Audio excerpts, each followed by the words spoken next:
Имя этого человека заслуживает того, чтобы о нем знали потомки. В свое время, имея в распоряжении лишь небольшое войско, он разгромил империю с многовековой историей. С ним, незнатным выходцем из Лезгинской области Мюшкюр у Каспийского моря, приходилось считаться великим императором и султаном, а тысячи людей называли его своим правителем.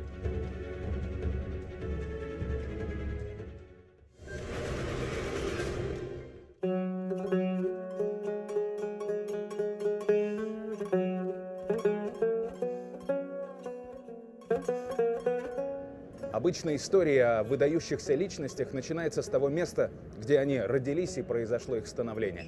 Но в этот раз мы поступим несколько иначе. Я в Стамбуле, бывшем Константинополе, столице некогда крупнейшей империи мира. В нескольких часах отсюда Гелибалу, что на полуострове Галиполи. Город, где, вероятнее всего, покоится тело великого сына Кавказа Хаджи Давуда Мюшкюрского. Здесь мы надеемся обнаружить новые сведения о последних годах удивительной жизни этого человека и, быть может, найти потомков.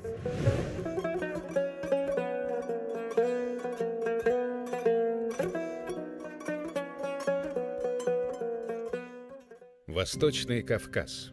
Традиционно под этим термином понимают территории современных республики Дагестан, самой южной части России, и Азербайджанской республики.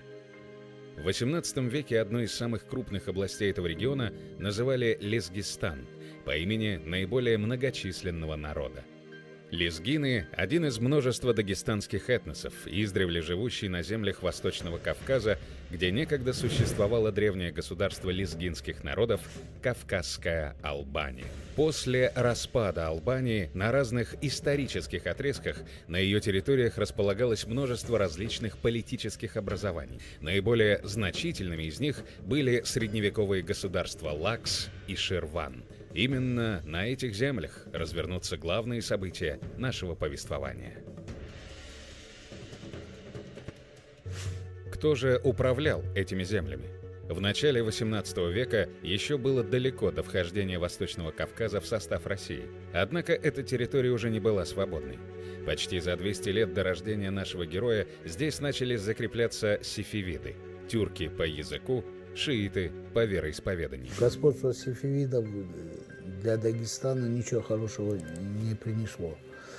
Не надо забывать, что сефевиды это были шииты в религиозном плане таком.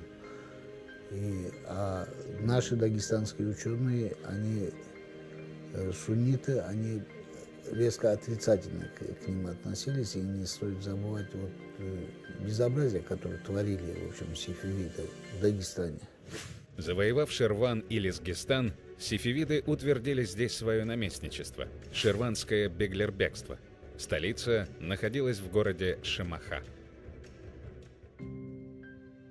За нами Шемаха – легендарный город в предгорьях Большого Кавказа. В наши дни здесь проходит трасса Баку-Тбилиси.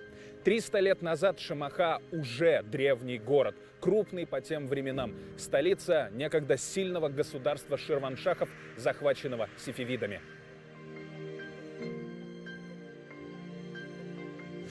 Его населяли разные народы – лезгины, таты, тюрки, потомки арабов, христианские народы, удины и армяне. Еще одна часть населения непостоянная – русские купцы, которые весьма успешно здесь торговали. В общем, город богатый и развитый. Неудивительно, что именно Шемаху сефевиды избрали столицей ширванского беглербегства, одной из провинций своей империи. Здесь расположились сефевидские войска для постоянного контроля за населением. Над ними стоял, собственно, Беглербек, наместник шаха. Одной из его задач было воплощение на месте политики колонизации, в том числе планомерной замене местного населения на пришлое. Но Шемаха была не единственным городом Восточного Кавказа, представлявшим интерес для шаха. Севернее, по ту сторону Кавказского хребта, красовался другой древний город – Дербент. Город приводил путешественников в восторг своей красотой и этническим разнообразием. Здесь соседствовали мечети, синагоги и церкви. Сюда вели главные дороги Кавказа, по которым в Дербент приезжали учиться, торговать, проводить политические переговоры. Дербентом и окрестностями управлял султан, которого назначал лично сефевидский шах. Ни один другой султан не получал столько жалования, сколько дербентский. 50 тысяч в перерасчете на рубли того времени. В этом нет ничего удивительного. Город был негласной столицей всего тогдашнего Северного Кавказа. И вполне естественно, что шах первым делом распорядился заселить его своими подданными.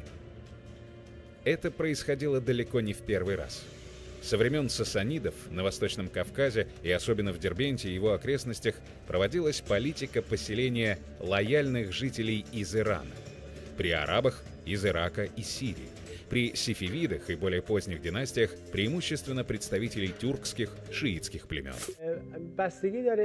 Если мы возьмем период правления династии сефевидов, то для них Дербент в Южном Дагестане был основным пунктом защиты границ.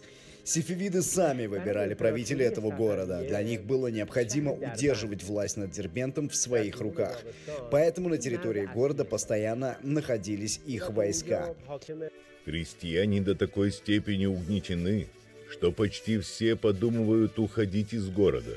И если бы у них было в виду какое-нибудь безопасное убежище, то решительно ни один бы не остался. На этой территории проживали как народы, говорившие на кавказских языках, нынешние народы Дагестана, и уже столетиями проживали ираноязычные, чуть позже пришли тюркоязычные группы, которых становилось все больше. Как раз чуть раньше началась очередная экспансия, связанная с Кызылбашами. Иран слабел, требовалось больше налогов, и происходило угнетение населения, смешанного уже в этом отношении. Власть дербентского султана со временем стала распространяться, помимо прочих, на местность под названием Мюшкюр. Именно здесь спустя несколько лет начнется яростная борьба лезгинского народа за свою свободу, и возглавит ее Хаджи Давуд. Движение Хаджи Дауда Мюшкюрского с самого начала облекло некую религиозную оболочку. Оно проходило под лозунгом борьбы с шиитскими еретиками, как говорится в источниках того времени, и приобрело в целом религиозную оболочку. Целью этого движения было освобождение от религиозного, налогового гнета и создание свободного, независимого государства для суннитов этого региона. Село Дедели Хачмазского района раскинулось на богатой земле, которая раньше называлась Мюшкюр. Считается, что это родное село Давуда. Тогда приставки «хаджи» еще не было. Сразу оговорюсь, мы не можем со стопроцентной уверенностью назвать место рождения Хаджи Давуда, но местные жители утверждают, что оно было здесь, буквально на берегу этой реки. Однако существуют и другие версии. Здесь, в равнинном Дедели, мог располагаться выселок горного села Джаба. В те времена лезгины и другие дагестанские народы преимущественно жили в горах и предгорьях, но и с равниной не теряли связь. Здесь располагались зимние пастбища и формировались сезонные поселения. Но есть версия, что Хаджи Давуд родился здесь, в горном селе Джаба, современного Ахтынского района Дагестана. Салам алейкум. У местных жителей в этом нет никаких сомнений. Они до сих пор чтят память о своем великом предке.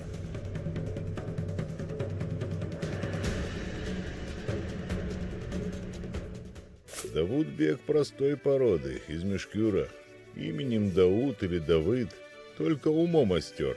Поехали мы от низовой пристани в путь свой в 1 часу пополудни, до Мензиля Дедели, до которого нам сказали 3 часа, куда приехали в 5 часу пополудни.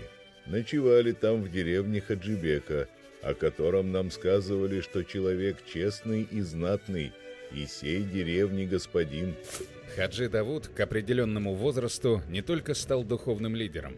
Он был известен не только местному населению, но и далеко за пределами Мюшкюра. Уже тогда о нем знали русские послы. Скорее всего, сведения об авторитете и остром уме Хаджи Давуда доходили и до султана, наместника сефевидского хана. Однако, судя по всему, он не придавал этим сведениям большого значения. А зря. Спустя несколько лет этот незнатный выходец из Дедели изменит историю, в том числе и историю самой Сефевидской империи. Когда он начинал, и к нему и подтягивались люди как к духовному лицу, как к высшему духовному лицу, и за ним шли. К началу XVIII века положение угнетенного населения становилось все хуже и хуже. На рубеже столетий шахские власти значительно повысили налоги для крестьян. Налог платили на все – скот, недвижимость, пастбища, продукты.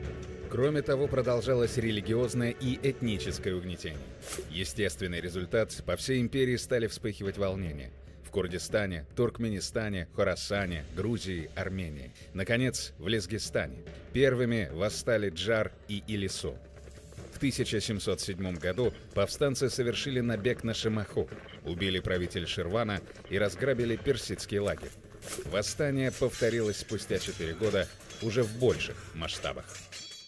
При фактически последнем правителе сефевидской державы, при султан Хусейне, Сефевидская империя переживала глубокий упадок. Этот упадок был не только экономический, он был и социальный, он был и идеологический.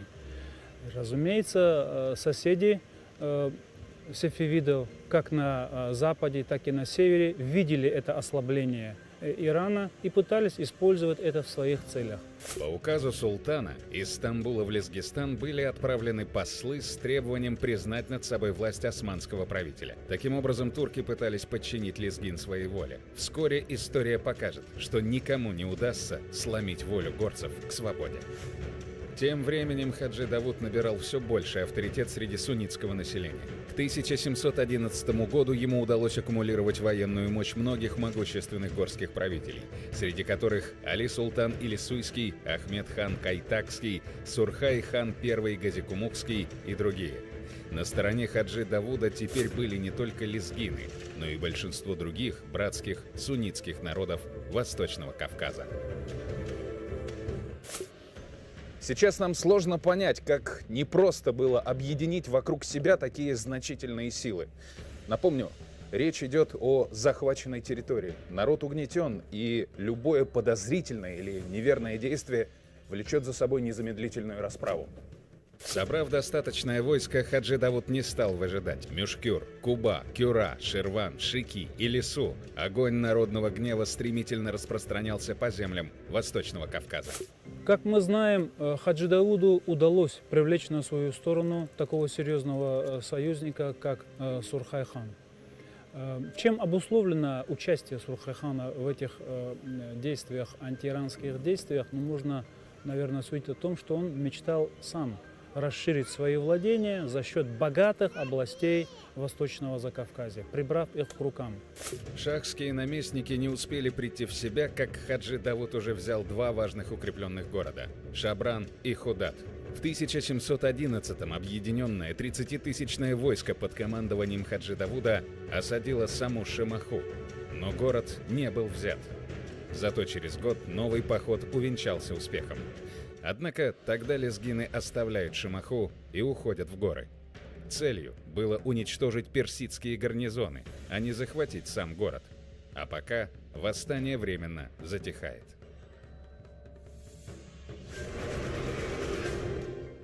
После триумфальной Северной войны со Швецией Петр I обращает все больше внимания на Персию. России, которая только недавно официально стала зваться империей, необходимо оправдывать свой новый статус. Император твердо намерен расширять южные границы и получить контроль над сухопутной торговлей с Индией через Восточный Кавказ и Иран. С персидским шахом налажена прочная дружба, но это лишь дипломатическая игра. В 1715-1718 годах при шахском дворе работает русский посол Волынский. Он регулярно передает Петру тайные сведения о состоянии империи, ее дорогах, составе войск. Среди прочих данных поступают и сведения о народных волнениях, вновь охвативших Кавказ. А здесь ныне так пусто стало, что некоторый народ, именуемый Лезгинской, в свою волю около Шемахи уже и в 20 верстах деревни разоряют, от которых мы и здесь не без страха, чтобы сюда не пришли. А сказывают, что их здесь собралось около 8000, к которым многие и иные горские народы под тем именем пристают. Пред несколькими днями прислали сюда дербентский султан нарочного курьера, который уже и к шаху с тем отправлен наскоро, что он и лезгинцы собираются и хотят в 17 тысячах прийти разорять Дербент, также и деревни, которые тама и около пристани Низовской. Здесь, в Шемахе, уже знали, лезгины скоро вернутся. Сам Хаджи Давуд продолжил набеги на шахские земли. К тому времени его союзники поубавили пыл и перестали открыто выступать против иранских властей. Повстанцы же продолжали углубляться в сефевидские земли. Уже гянджинский Беглербек согласился платить горцам подать. Кахетия фактически оказалась во власти лезгин. Видя все это, правитель грузинской Картли Вахтанг VI вынужден был подписать перемирие с джарцами. Шемаха же уже держалась на волоске. Поняв, что они лишились какой бы то ни было поддержки местного населения, сефевиды отчаянно боролись за сохранение империи. Из последних сил они пытались подавить восстание. Как известно, в таких случаях нужно первым делом обезглавить протестующих. В 1719 году шахским войскам удалось схватить Хаджи Давуда. Он оказался в тюрьме. Повстанцы остались без лидера. Шах и его ставленники ликовали, но недолго. Вероятно, Хаджи Давуда поместили сюда, в зиндан Дербентской цитадели. Сефевиды планировали продержать его здесь до полного усмирения дерзких лезгин, а потом публично казнить. Но они даже не могли представить себе, насколько огромен авторитет Давудбека к тому времени. Люди были готовы идти за ним до конца, поэтому его побег из тюрьмы был лишь вопросом времени. С помощью своих соратников Хаджи Давуд сбежал. Сюда он вернется, чтобы освободить древний город от захватчиков. Современники вспоминали, что после освобождения Хаджи Давуда горцы стали стекаться к его войску толпами со всех концов Лезгистана. Во время ревелии и конфузии рустаусские деревни между собой разделились, и те близ Дагестане лежащие соединились с нижними дагестанцами и себя к ним стали числить, а другие к бунтовщикам пристали, с ними заедино действовали и Даудбеку поддались. В этих условиях, когда восставшие имели перед собой организованную регулярную армию, было очень сложно найти ей серьезный противовес. Уже в июне 1720 года объединенными силами горцы вновь заняли Шабран и Худат. Увидев, что Хаджи Давуду сопутствует успех, свои отряды к нему высылает Уцмий Ахмед хан и Али Султан Цахурский. Армия двинулась в сторону Шемахи, но взять ее сходу не удалось. Продолжали сопротивление шахские гарнизоны в Баку и Дербенте. Уже опытный политик, Хаджи Давуд понимал, что ему нужен сильный союзник. Северный Кавказ следует рассматривать как с точки зрения отношений Ирана с Османской империей, так и с точки зрения отношений Ирана с Россией. Сефевидам было достаточно, чтобы кавказские горцы, в особенности лезгины и аварцы, не нападали на города Шемахи и Ширван. Особенно, начиная с середины 16 века, эта борьба, периодически ожесточаясь, продолжается. В период, о котором мы говорим, первая половина 18 века, снова происходит ожесточение. Если посмотреть на заинтересованность Османской империи этой территории, то тут мы видим именно просьбу о помощи от мусульман-суннитов. Они просили защиты от иранцев. Понятно, что Османская империя, как и все три силы, понимает свои выгоды и интересуется ситуацией здесь потому, что с точки зрения экономики и географии это очень важный регион. Добившись успеха, Хаджи Давуд очень скоро осознал, что без серьезного союзника остаться самостоятельным правителем этих завоеванных территорий, обширных территорий, очень сложно.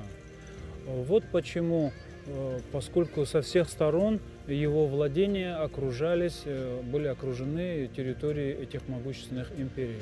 Вот почему на одном этапе он сделал ставку на союз с Российской империей. Пресветлейшему и державнейшему великого государя подручному, честнейшему и высокопочтенному и высокородному астраханскому боярину Ивану дружелюбия и доброго здравия желаю. Прежде всего нам от Кызылбаш многие обиды были, и покою нам от них не стало для того, что они сделали обиду через силу. И зато стали мы с ними Кызылбаши в неприятельстве, и за свою кровь им отомстим. И Дербент, и Шимаху, и Баку осадили, и при тех городах деревни разорили, и в которых числах будем брать и города. Будем милость Божия над нами, будет и дело ведать весь народ. А я ныне для дружелюбия пресветлейшему и державнейшему великому государю под руку идти также, и юрты свои отдать, и ему, государю, верно служить готов. И как придет ваши войска, и что понадобится строить город или иное, что я и буду со всеми своими людьми великому государю служить верностью. А ныне присланному от вас в одном судне Чепаром мы сказали и по своей вере единым Богом, и по Курану, и по Шириете, и по Мартузалиевской голове, чтобы приезжали к нам торговые люди. А мы и волосам, и не тронем, и сколько людей мочи будет сделано добродетель. А я ныне чаю, что у нас будет все под моей рукою, и чтобы они, торговые люди, ни в чем не опасались, а я, прежде всего, к вашей милости написал письмо, что донести к великому государю, а отповеди нет, и иное письмо вашей милости объявил ли или нет, не ведаю. Хаджи Давуд, он неоднократно обращался к России через астраханского воеводу Кикина, предлагал союз против Ирана и выражал готовность перейти под протекторат. И, разумеется, это его желание российской стороной всячески поддерживалось, потому что она помогала реализовывать вектор российской внешней политики. Но, с другой стороны, были и такие деятели, как дипломат Волынский, представитель России в Иране и астраханский губернатор, который убедил Петра в том, что союз Хаджи Давудом якобы ненадежен и не нужен. Я думаю, что это был просчет российской дипломатии. В случае долговременного и прочного союза с Хаджи Давудом позиция России здесь только бы окрепли. Поняв, что союза с Россией не добиться, Хаджи Давуд решает отныне полностью рассчитывать на собственные силы. Многотысячная объединенная армия горцев снова движется к главному оплоту сефевидского государства на Кавказе – Шимахе. Шимаха не раз испытывала на себе, что такое военная мощь лезгин. Но каждый раз все ограничивалось стремительными ударами и последующим отступлением. Теперь же горцы были намерены завоевать город. 11 августа 1721 года тысячный отряд лезгин подошел к крепости. Навстречу им вышло 3000-е войско Кызылбашей. В считанные минуты войска Хаджи Давуда обратили их в бегство и погнали по улицам города. Но к вечеру вынуждены были уйти. На следующий день основными силами лезгины нанесли удар по укреплениям. Победители немедленно ворвались с воинственными криками, и хотя гарнизон и был застигнут врасплох, все же его не разбили. В этот день лезгины смогли только проложить себе дорогу в суннитский квартал, где они окопались. Рано утром, на следующий день, они выступили в полном порядке, намереваясь закончить завоевание города. Наместник недолго сопротивлялся. Он увидел, что покинут некогда подвластным народом. Известно, что поддержку в этом Хаджи Дауду оказали местные сунниты, которые жили в городе, и которые способствовали тому, что войска ворвались в город и в конечном итоге завладели всем городом. Иранские купцы, зная, что они будут за все, что, в общем-то, они творили в Дагестане, будут отвечать в Ширване, они пошли к русским купцам и сказали: можно мы на сохранение оставим наше имущество. Русские купцы согласились, и потом, но все-таки симпатии русских купцов были на стороне иранцев. И даже есть сведения о том, что часть русских купцов, они и сражались на крепостных стенах вместе с иранцами.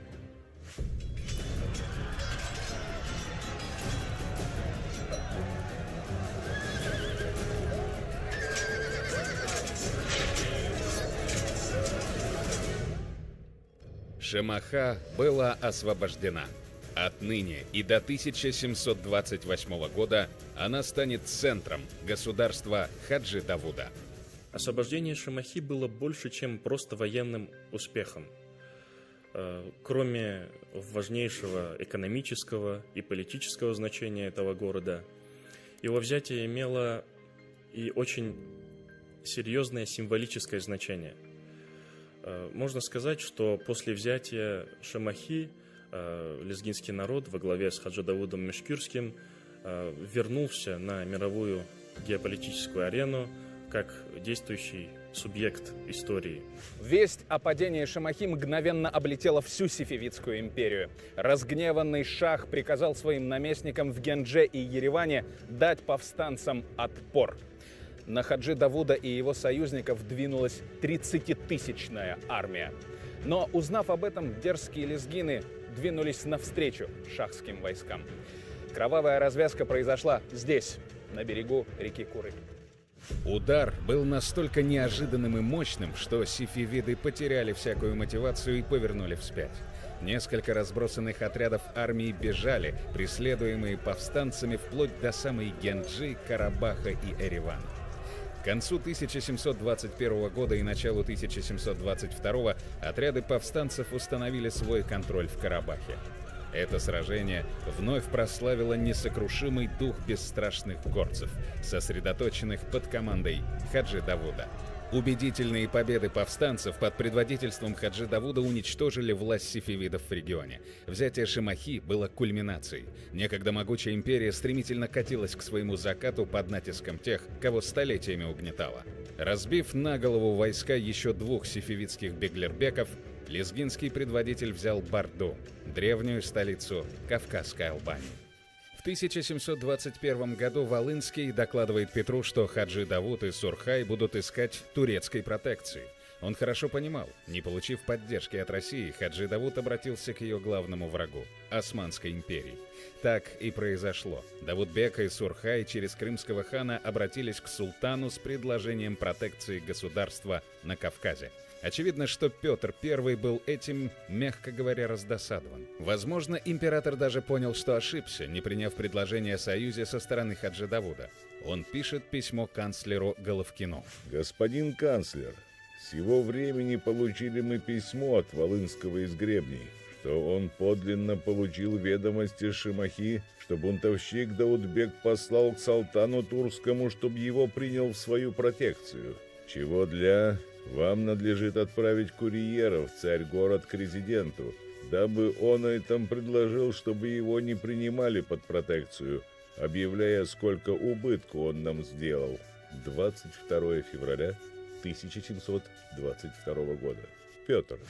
Несмотря на предложение о партнерстве, султан не спешил на него отвечать. Как и Петру, ему было очевидно, что на роль вассала Хаджи Давуд не согласен. Он фактически создал свое государство и предлагает османскому властителю с ним сотрудничать. Очевидно и то, что Турции в тот момент не были выгодны распри с Россией. Султан решил дождаться, пока Хаджи Давуд сам завершит борьбу против персидских захватчиков, а далее действовать по обстоятельствам. Череда военных побед вела Хаджи Давуда все ближе к полному разгрому сефевидов. За спиной Барда и Карабах. На тот момент, даже если бы он захотел остановиться, память о тысячах павших повстанцев не позволила бы ему это сделать. Заняв Карабах, войска Хаджи Давуда двинулись сюда, на Гянджу. Сначала ее защищал кахетинский наместник Константин, затем его сменил картлийский царь Вахтанг VI. Его задачей было сохранить независимость Грузии. Кроме того, его поддерживал Петр I. Хаджи Давуд отказался от сражения с ним. Тот же в ответ не стал преследовать лезгинское войско. В конце мая 1722 года Хаджи Давуд со своим войском, покорив племена Муганской степи, вплотную приблизился к Ардебилю, колыбели сефевидского государства. Ардебиль – родовое гнездо сефевидов. За моей спиной мавзолей основателя суфийского ордена Сефивие шейха Сефи ад-Дина. Он построен в 30-х годах 14 века. Со временем главы этого ордена, носившие титул шейхов, значительно усилятся и начнут претендовать на власть не только духовную, но и светскую. Именно отсюда, в середине 15 века, шейх Джунейд начнет военные походы против лезгин, в одном из которых найдет свою смерть. Его мюриды похоронили его в селе на южном берегу Самура, в лезгинском селе Яргун. Здесь расположен мавзолей шейха Джунейда. Его сын и наследник Хайдар повторит участь отца. Его армия также будет разгромлена, а сам предводитель убит в землях Табасарана. К этому времени официальной религией ордена станет шиизм, а его воины будут носить на голове челму с 12 красными полосами в честь 12 шиитских имамов. Отсюда их название – Кызылбаши, что с тюркского переводится как «красноголовые». Сын Хайдара Исмаил I, который похоронен здесь, станет основателем династии сефевидов и создателем огромной империи, которая просуществует больше 2 веков. Он продолжит кровавые походы на Восточный Кавказ и другие регионы, объединит племена Кызылбашей и примет титул Шахин-Шаха Ирана. И вот теперь, по прошествии более чем 200 лет, лезгины сами пришли туда, где все началось. Лезгинские войска подошли к городу оттуда, с севера.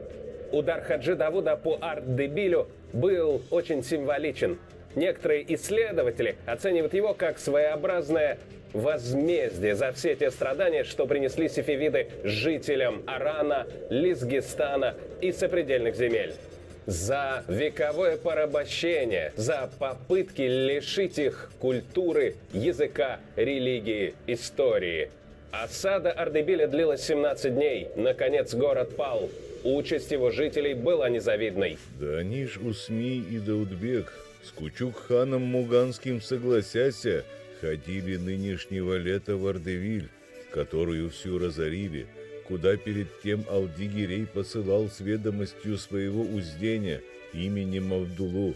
Когда оные пришли в Ардевиль, тогда и помянутого уздения там ранили, и посему также и по всем его алдигиреевым разговорам видно, что он весьма шаховой партии. Хаджи Давуд не мог не видеть успеха афганцев на Иранском фронте. Падение Исфахана дало ему карт-бланш. Самое время действовать. Сефевиды только что потерпели очередное поражение. И нет более удачного момента, чтобы захватить один из крупнейших городов. Главная же цель – не сам захват. Хаджи Давуд стремился как можно дальше отбросить иранцев от границ Восточного Кавказа. Это не был поход грабителя или захватническая атака. Это было естественное продолжение освободительного движения горцев. Тегеран – один из крупнейших мегаполисов Ближнего Востока, столица Исламской Республики Иран. Уже при сефевидах город был важным опорным пунктом государства. Роль Тегерана еще больше возросла после того, как блестящий Исфахан, который в Иране называют половина мира, в 1722 году пал под ударами афганцев под предводительством Мир Махмуда, что фактически стало концом Сефевидской империи. Вслед за Ардебилем Хаджи Давуд взял и Тибриз, первую столицу сефевидов. Тибриз – один из самых холодных городов Ирана. В наши дни это важный экономический и культурный центр с развитой промышленностью и населением в 1,5 миллиона человек. Это одна из многочисленных галерей Большого центрального базара Тибриза, внесенного в список всемирного наследия ЮНЕСКО. И в Средневековье город играл роль значимого торгового узла и перевалочного пункта на Великом Шелковом пути. Не зря его выбирали столицей в разное время и ильханы Ирана, и туркоманские султаны, и сефевиды. О взятии Хаджи Давудом нам рассказывает ценный исторический документ Кайме Бедреддин Заде Али Бея. Это дошедшее до нас тайное донесение о положении дел в приграничных районах державы сефевидов, подготовленное по поручению Совета при османском султане. Взятие Исфахана, последующее падение Ардебиля и Тебриза стали началом конца государства сефевидов. Сам же Хаджи Давуд отныне был не просто лидером повстанцев, он стал играть большую роль на международной политической арене. Его имя то и дело фигурировало в докладах императорам, как турецкому, так и русскому. У иранцев есть поговорка: «Если шах глуп, он идет войной на лезгин». Ее приводит, в частности, английский коммерсант и путешественник Джон Ханвей в своем историческом отчете о британской торговле через Каспийское море с революциями в Персии, изданном в Лондоне в 1753 году. История неудачных попыток покорения горцев от Джунейда до грозы вселенной Надиршаха оставила свой яркий след в народной памяти. Кызылбаши были уверены, что их правление на Восточном Кавказе продлится вечно. Теперь же это была вотчина Хаджи Давуда, когда-то простого вольного крестьянина из лезгинского села, а ныне главы государства, которые признали крупнейшие державы того времени. Однако сам Хаджи Давуд еще не знал, чем обернется для него новый статус. Несмотря на его успехи и признание их турецким султаном и российским царем, ни один из них не собирался отказываться от своих претензий на кавказские земли. К 20-м годам 18 века Петр I все больше утверждается в статусе императора. Границы государства стремительно расширяются. На новых рубежах появляются мощные крепости. Уверенности прибавил разгром Швеции, строительство новой столицы, создание собственного флота. Осознав в полной мере значение открытых морских путей для экономики империи, Петр решает во что бы то ни стало подчинить себе южные моря, в первую очередь Каспийское. Петр мечтал, можно с уверенностью сказать, что у него вот такие виды на будущее России в этом районе, они были.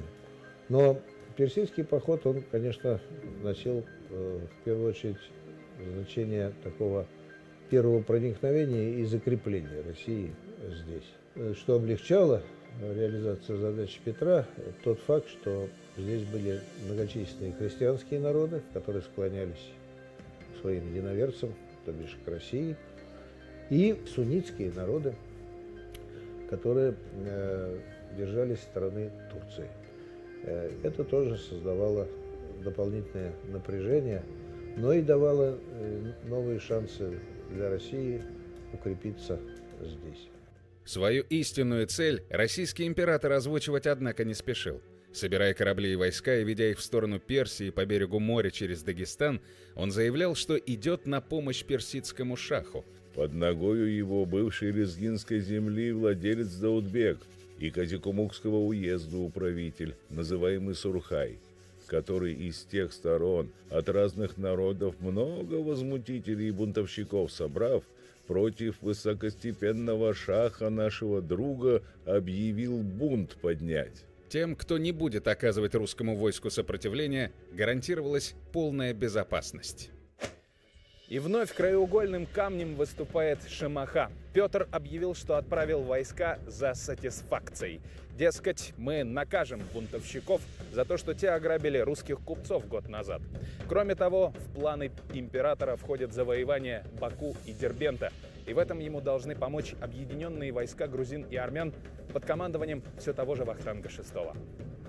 По легенде, где-то здесь Петр I сложил каменную пирамиду.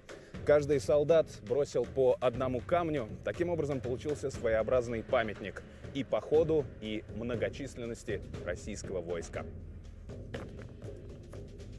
Спустя более чем столетие в память о тех событиях основанный здесь город назовут Порт-Петровск, ныне известный нам как Махачкала.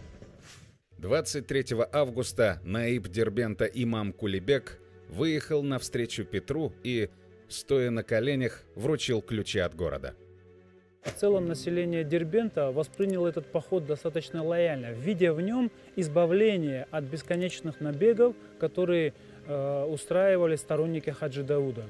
В течение недели войска Петра завладевают множеством прикаспийских территорий. Многие местные феодалы добровольно переходят на его сторону. Император сообщает Сенату: «В сих краях твердо ногою стою». В конце августа 1722 года царские войска вышли из Дербента и встали здесь, на берегу реки Рубас, где она впадает в Каспий. Здесь возвели земляное укрепление. Петр планировал устроить удобную гавань. Воодушевленные успехами, русские войска готовились к продолжению похода. Поговаривали даже о марше до Тифлиса, современного Тбилиси, где бы армия Петра могла соединиться с войсками грузинского царя Вахтанга VI. Но этим планам не суждено было сбыться. Стоило Петру оставить Кавказ, как Хаджи Давуд с другими владетелями начал набеги на царские крепости. Вскоре он вернул утраченный контроль над многими землями. Настала очередь Дербента. Неделю он держал цитадель в осаде.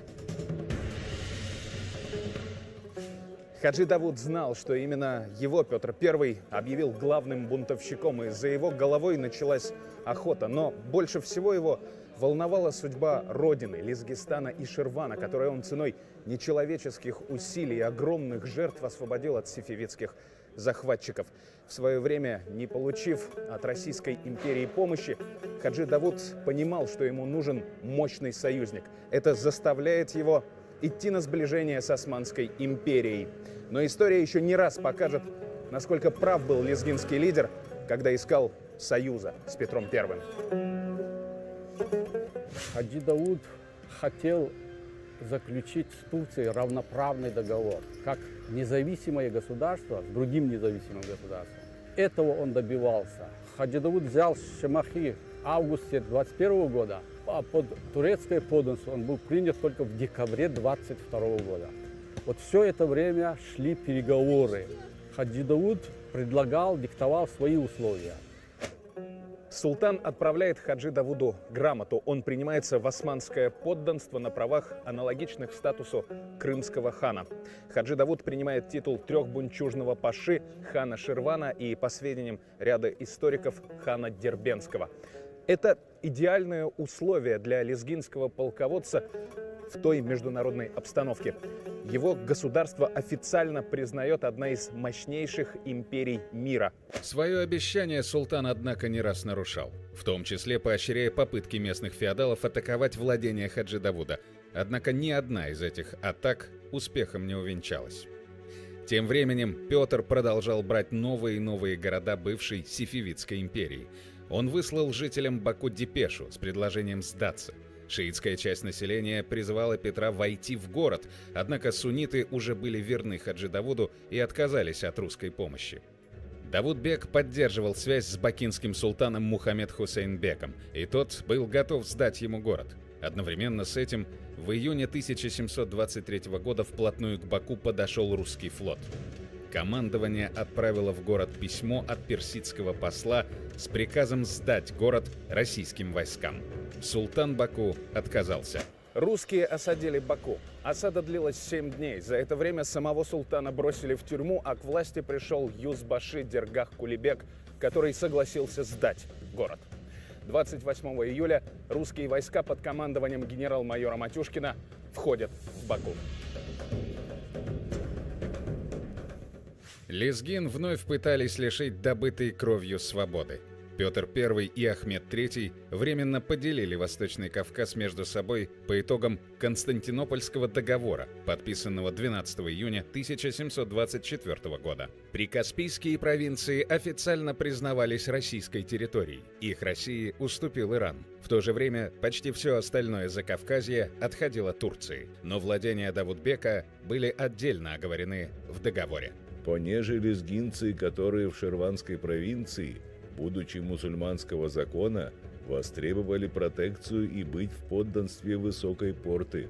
Того ради и Высокая Порта в свою протекцию их приняла и определила ханом их называемого Дауда, которого, снабдя дипломом на тот чин, назначила ему для управления места Шамаху, вышеупомянутое ханство, и подлежащая оному нация границы свои иметь будет по определению обеих сторон. Ученых до сих пор поражает кавказская граница между Россией и Турцией первой половины XVIII века.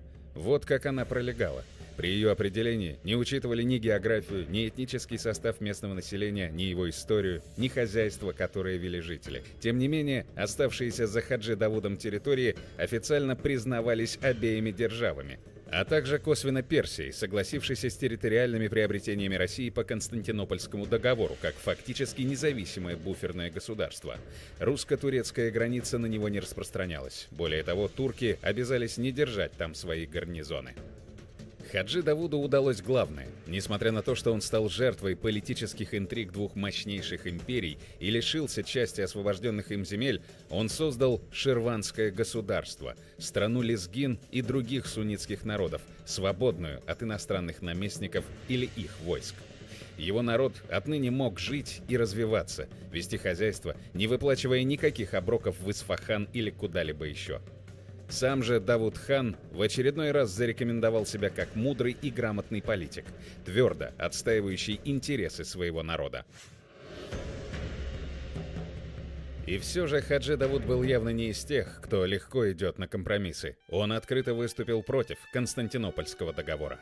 Когда в 1724 году между Россией и турками трактаты заключены быть могли о персидских делах, то от турков в Шамахе поставленный хан Хаджи Дауд наперед уведал, понеже по трактатам все хлебородные места, Шабрань и Мушкур под Российской империей будет, так что Шамаха принуждена будет милости у русских просить.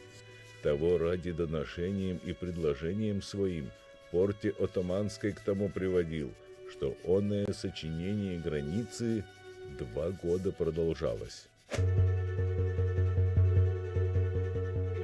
Хаджи Давуд планомерно саботировал решение Константинопольского договора. Он активно пытался помешать процессу установления границы, которая разделяла народ, отрезала его от родного Мюшкюра и прилегающих к нему лезгинских земель. Он хотел построить свое независимое государство. А договор, Константинопольский договор 1724 года, 12 июня, вообще перечеркнул все эти его планы. Он просто стал жертвой не только борьбы двух больших государств, я бы сказал, 3 великих империй, в том числе и сефевидской. Авторитет Хаджи Давуда не вызывал никакого сомнения у глав окружавших его государства-держав. На свою сторону его пытался призвать персидский шах, но получил отказ. Османский султан отправлял к Давудбеку послов, видимо, пытаясь уговорить полностью подчиниться своей воле. Переговоры не увенчались успехом. И здесь вновь проявляется дальновидность и стратегическое мышление Хаджи Давуда. Он четко осознавал, что у взаимовыгодных отношений с Россией гораздо больше перспектив, и поэтому предпринял еще несколько попыток наладить эти самые отношения. Результата они не принесли, но об этих планах узнали в Стамбуле. В мае 1728 года Хаджи Давуд получает приглашение от турецких властей сюда, в Генджу. Официальная причина – дружественная встреча. Он только что получил очередной отказ от российских властей, поэтому визит пришелся очень кстати, можно было наладить отношения с османами. Хаджи Давуд не подозревал, чем завершится для него эта поездка. Он ехал на эту встречу как правитель страны. Его приглашал покровитель и халиф всех мусульман-суннитов. Разве можно было от формального рандеву на высшем уровне ждать подвоха? Подробностей тех событий мы не знаем, но сразу по прибытии в Генджу Хаджи Давуда арестовывают и незамедлительно отправляют в турецкий город Эрзурум. Оттуда перевозят на Родос. Новым ханом Ширвана назначают Сурхая Казикумухского, который давно мечтал об этом статусе. Большую часть жизни в изгнании Хаджи Давуд провел на острове Родос. Сегодня это Греция, а тогда территория Османской империи. Важный транспортный узел на Средиземном море. Хаджи Давуд жил здесь со своей семьей, 4 сыновьями, 2 братьями и прислугой. К ним была представлена охрана. С одной стороны, для личной безопасности, с другой, чтобы не дать пленникам сбежать. В связи с тем, что Хаджи Давуд хан был последним ханом Ширвана, важной личностью, ясно, что человек, который имел столько друзей, имел столько же врагов. Поэтому взятие его под охрану османским государством для того, чтобы ему не причинили вред, было самым простым путем и верным решением. И на Родосе это было легко. Но чуть позже Хаджи Давуд хан говорил, что не может адаптироваться там, что ему чужды местный воздух и вода. Позже он заболевает и делает прошение, и османское государство отправляет его в Гелиболу. Полуостров Галиполи и город Гелиболу известны прежде всего как арена ожесточенных битв Первой мировой войны с участием русских, английских, греческих, даже новозеландских и австралийских войск. Ежегодно сюда приезжают делегации этих стран, чтобы почтить память павших воинов. За моей спиной мемориал в их честь. Но за 2 века до Первой мировой войны эти территории представляли собой глубокий тыл Османской империи, все еще могущественной в то время. Именно сюда, на берега пролива Дарданеллы, нас привели следы Хаджи Давуда.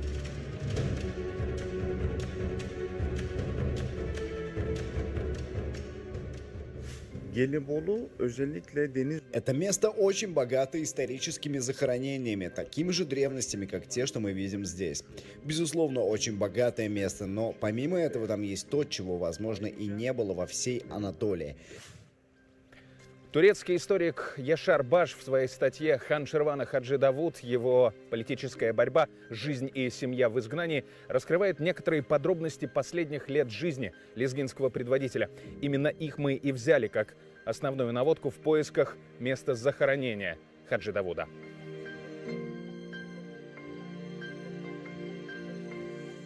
Когда наша небольшая группа энтузиастов в далеком 2013 году начала свою работу по поиску новых данных о Хаджи Давуде Мишкюрском, поначалу мы ничего не могли найти по понятным причинам, потому что, не являясь профессиональными историками, исследователями, нам было трудно проводить полевые исследования. Помогла нам, по сути, случайность. В одной из смешанных книжных лавок нашлась книга «История Гелиболу», в которой было конкретное упоминание Хаджи Давуда Мишкюрского. Более того, автор этой книги, местный краевед Мехмед Ирдесель, нашел и переписал надпись с надгробия Хаджи Давуда Мишкюрского, которая гласила: «Его превосходительство, бывший хан Ширвана, Хаджи Давуд хан, сын Мехмед хана, да упокоится и с миром его душа». И это была своего рода сенсация, потому что нам удалось найти конкретное доказательство того, что Хаджи Давуд жил в Гелиболу и был здесь похоронен. Конечно, нам хотелось развить, скажем так, этот успех, получить уже не только письменные, но и полевые доказательства того, что именно здесь было последнее пристанище Хаджи Давуда. В 1735 году семья Хаджи Давуда была поселена здесь, в Гелиболу. Мы пока точно не знаем, жил ли сам Хаджи Давуд в Гелиболу какое-то время или был перемещен сюда уже после своей смерти. Есть еще одна версия, что он умер по пути с Родоса в Гелиболу. Его сын Мехмед Керимбек был отправлен обратно в Шамаху, где впоследствии и скончался. 2 других сыновей, Сулейман Бек и Тахир Бек, погибли еще раньше. Жена лезгинского правителя, остальные дети и свита продолжали жить здесь, в Гелиболу. 1542 tarihli. Очень сложный вопрос. Есть бухгалтерская книга от 1742 года, связанная с различными выплатами по отношению к Хаджи Давуду и его семье. Когда мы смотрим на данные из этой бухгалтерской книги, видим, что вместе с ним на Родос отправлены 4 его сына, 2 дочери и различные слуги. Но до 1742 года 3 сыновей его умерли, исходя из этих бухгалтерских книг, а младший все еще жив на тот момент. Согласно обнаруженным данным, всего в его семье и окружении 36 человек. Однако после 1946 года происходит еще одно открытие. Согласно нему, в семье Хаджи Давуд хана 28 человек. И всего 39 вместе с людьми, которые прислуживают этой семье или как-то с ней связаны. Для почетных пленников государством были арендованы помещения в 8 домах. Членам семьи, включая старшего сына Абдул-Керимбека, была назначена месячная выплата из османской казны. Только вдумайтесь, сколько почестей семье врага, которого, по сути, взяли в плен. Это может говорить только об одном. Хаджи Давуд хоть и был соперником султана, но воспринимался им отнюдь не как подчиненный, как это пытаются преподнести некоторые авторы. Нам крайне мало известно о потомках Хаджи Давуда. В начале нулевых здесь, на старом кладбище Языджизады, был найден надгробный камень его дочери Рукии. Есть еще один след. В первой четверти 20 века в стамбульских театрах шли пьесы некой Фехиме Нюсхет. О ней мало что известно. Жена губернатора Йемена занималась политической деятельностью, участвовала в благотворительности, боролась за права женщин. А еще она была прямым потомком Хаджи Давуда Мишкюрского. Фехиме умерла в 1925 году.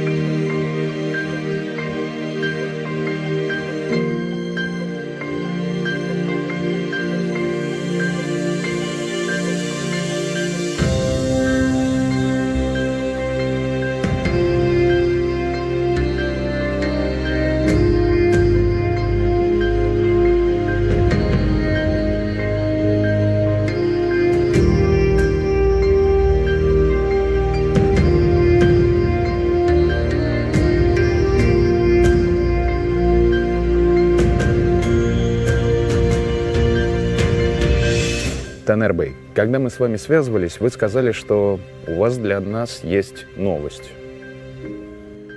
Есть много мнений и предположений, связанных с могилой Хаджи Давуд-хана, но есть и наиболее обоснованное предположение, и в связи с ним у меня для вас сюрприз. О. Что это за место, куда мы идем? Вот мой сюрприз. Согласно сведениям того историка, который говорит, что лично видел могилу, вот это кладбище. Но надгробия нет, то есть я не могу указать конкретную точку, но, скорее всего, Хаджи Давуд на этом огороженном участке.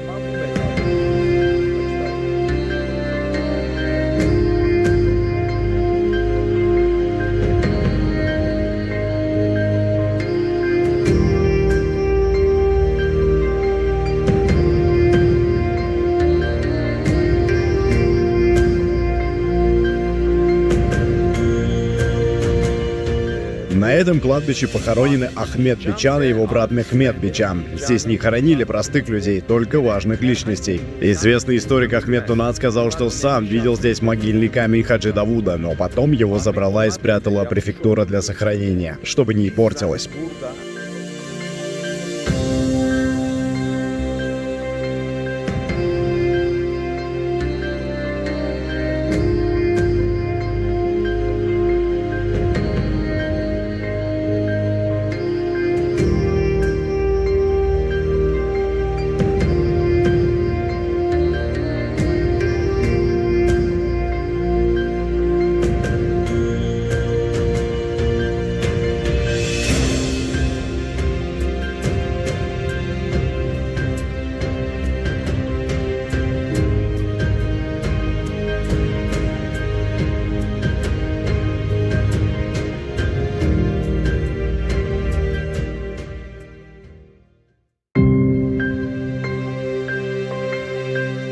Но нас ждало еще одно потрясение.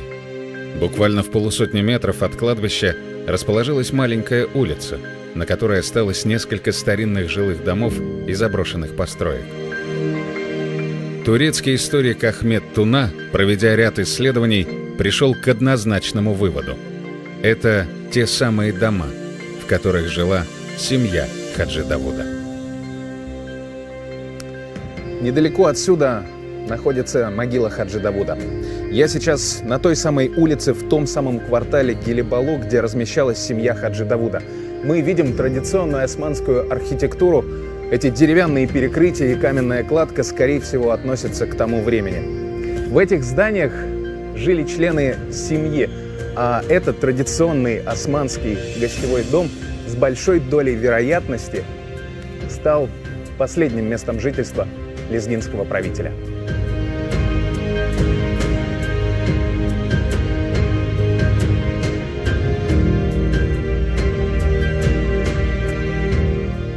Еще один вопрос, который не давал нам покоя. Раз Хаджи Давуд и его семья были переселены сюда, в самое сердце Османской империи, то в современной Турции должны ведь найтись потомки. 300 лет по историческим меркам это не так много, и связь поколений проследить возможно. Я уже собирался уезжать из Стамбула, когда мне позвонили и сообщили просто невероятную новость. Признаться, я такого даже не ожидал. Наша команда совершила невероятную находку. Не секрет, что у правнучки Хаджи Давуда, Фихиме Нюсхет, о которой мы уже рассказали, был сын, тоже известный поэт Джеляль Сахир Эрозан, один из виднейших деятелей турецкой литературы 20-го столетия. Он не раз упоминал о своем дагестанском происхождении. А это культовый турецкий отель и ресторан «Мача Кызы» – «Пиковая дама». Его открыла еще в 70-х годах прошлого века турецкая предпринимательница Айла Демиролу. А сейчас отелем владеет ее сын Сахир Эрозан. Известный ресторатор, политик, экс-советник Билла Клинтона, правнук и тезка того самого поэта Джеляля Сахира Эрозана, праправнук Фихиме Нюсхет и прямой потомок Хаджи Давуда Мюшкюрского. Расскажите, пожалуйста, немного о вашем знаменитом дедушке. Для меня это большая честь. Спасибо вам, что нашли меня. Мы говорим о довольно долгом периоде времени. Я, к сожалению, не был знаком даже со своим дедом, но все равно обладаю некоторыми знаниями, связанными с моим прошлым. Да, мы знали, что наш дед дагестанец. О нем всегда говорили как о дагестанском поэте. В общем, у меня хоть и немного, но есть знания о прошлом, о том, откуда мои предки. Надо обязательно съездить в Россию. Я не видел там ничего, кроме Москвы. Поездка туда в моих планах на будущее. Обязательный пункт. Был бы очень счастлив побывать там. Уверен, есть много чего, что мне стоит узнать и изучить. Как я и сказал, у нас ближайшая история очень быстро теряется и забывается, и в новом поколении не сильно ею интересуются почему-то. Конечно, это все очень интересно, но у нас даже не сильно много представлений визуальных обо всем, даже немного и фото видели.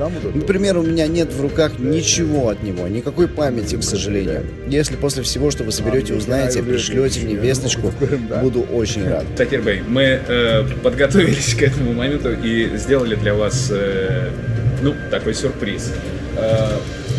Собственно, знаете, на самом деле фотографии Хаджи Давуда, как вы понимаете, нет, но есть вот некая такая репродукция.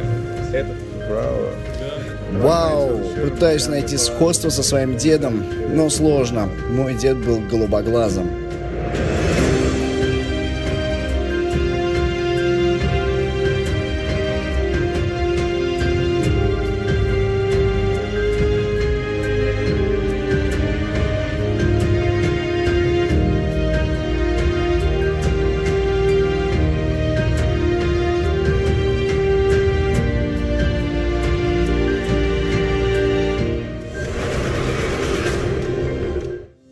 В истории лезгинского народа место Хаджи Давуда до сих пор еще должным образом не оценено. Для этого есть и объективные причины, и субъективные причины. Объективные причины касаются того, что нам до обидного мало пока еще известно о многих историях, о многих сторонах деятельности этой исторической, выдающейся исторической личности, но и непосредственно о ходе этой народно-освободительного движения. Он является одним из первых, кто поднял знамя антисефевидской борьбы в Дагестане. Это его значение. Плюс того, что это был ученый человек. И надо исходить к его личности, исходя из этих критериев. И как ученого, и как воина. Для меня Хаджи Дауд, помимо всего прочего, Это, пожалуй, самый яркий в нашей истории образец борьбы за свободу и независимость. Это человек, который не только словом, но и делом показал, что значит бороться за свой народ и его будущее. И он стал, скажем так, первой яркой фигурой, символом народного противостояния поработителям, тиранам и так далее. Это человек, который вобрал в себя, да, все и патриотизм, и любовь к родине, и мужество, и как вы сказали, это еще он ученый, духовный человек. Это человек, который владел и знаниями прекрасными владел, и имел такое мужество.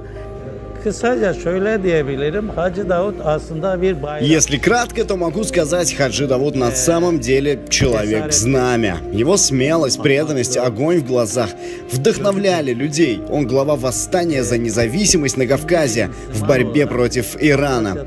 Но оставшись под давлением иранским и российским, одновременно он понимает, что сил его недостаточно и обращается к османскому государству. Это тоже показывает его мужественность. В связи с чем османы и не хотят его обижать, относятся с уважением. Мы познакомились с Хаджи Давуд-ханом весьма недавно. Как мы смогли изучить, в 1715-35 годах он был важным государственным деятелем, основателем лезгинского государства в Ширване на берегах реки Самур. Вот в таком качестве мы его знаем. То есть, безусловно, это наш государственный деятель, и для нас его фигура очень важна. Даже если у нас и нет глубоких знаний, он для нас государственный деятель, важный человек, предок, старший. Мы говорим о нем с уважением. Назовем это родиной, очагом, домом отца. Материнская родина у нас здесь, в Турции, отцовская — Дагестан. На нас всех лежит такая ответственность. Мы его не преувеличиваем, чрезмерность, или не скрываем. Мы просто хотим узнать правду про этого человека. Если он был на самом деле достойным человеком, его надо выявить, довести до общественности. И как всех остальных достойных людей, вот именно до мечи, это разные другие места, чтобы назывались его честь, постоянно был сознание людей, чтобы он был примером это для них в хороших деяниях.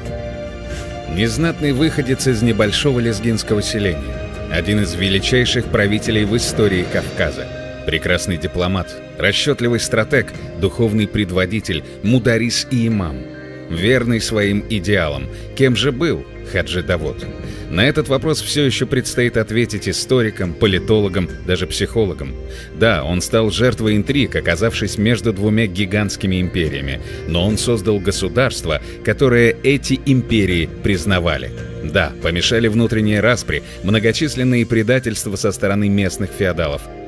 Если бы не эти факторы, вновь созданное государство крепло бы гораздо быстрее и оформилось бы в мощную страну, на земли которой не рискнули бы посягнуть даже более крупные соседи. Да, после его смерти Сурхай и другие властители совершили ряд управленческих ошибок, но Хаджи Давуд определил вектор развития Дагестана и понял необходимость партнерства с Россией за столетия до вхождения горной страны в состав империи.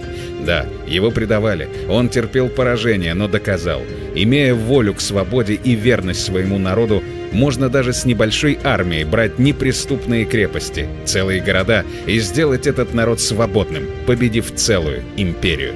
История Хаджи Давуда продолжает жить. Пусть не на родине, в Лезгистане, а здесь, на берегах Босфора, но кровь героя продолжает течь в жилах его потомков. Но, может быть, намного важнее то, что дух великого предка продолжает гореть в наших сердцах. Пока жива память о Хаджи Давуде и его выдающихся свершениях, жив лезгинский народ. Нет никаких сомнений, если лезгинам придется выбрать, чье имя написать на вековом знамени своего народа, этим именем станет Хаджи Давуд Мишкюрский.